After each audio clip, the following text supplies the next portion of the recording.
नमस्कार. मी सचिन सुतार. 15 तारखेला मतदान प्रक्रिया पूर्ण पडली, परंतु या मतदान प्रक्रियेमध्ये एक गोष्ट निदर्शनास आली की निवडणूक आयोगाने जे कर्मचारी बूथवरती ठेवलेले होते ते पूर्णपणे सक्षम नव्हते किंवा त्यांना काहीतरी मतदानाची प्रक्रिया समजली नाही. पहिल्यांदा असं झालं की आम्ही ज्यावेळी मतदान करायला गेलो त्यावेळी अ, ब, क, ड असा जो क्रम लावायचा होता तो क्रम चुकलेला होता.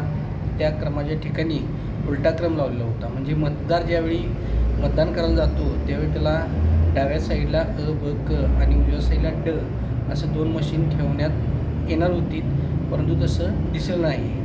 तर मतदान जे अधिकारी आहेत तिथले केंद्र प्रमुख त्यांनी काय केलं होते की डाव्या साईडला ड ठेवलं होतं आणि उजव्या साईडला अ, ब, क.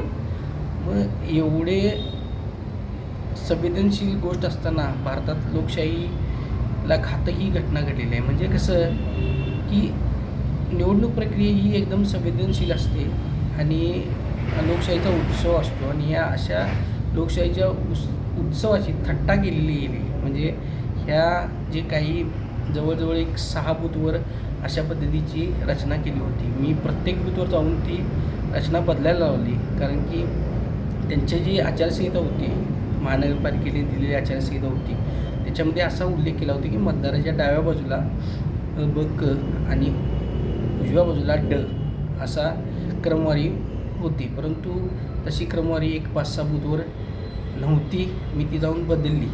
परंतु हे अतिशय निंदनीय आहे की जे निवडणूक आयोग जे कर्मचारी किंवा केंद्र अध्यक्ष आहेत तिथं नेमतं मतदान केंद्रावरती, त्यांना पण अजिबात काही कळत नाही की बाबा कशा पद्धतीने मशीन ठेवली जायला पाहिजे आणि कशा पद्धतीने मतदान प्रक्रिया पूर्ण केली पाहिजे. तर या गोष्टीचा आम्ही जाहीर निषेध करतो.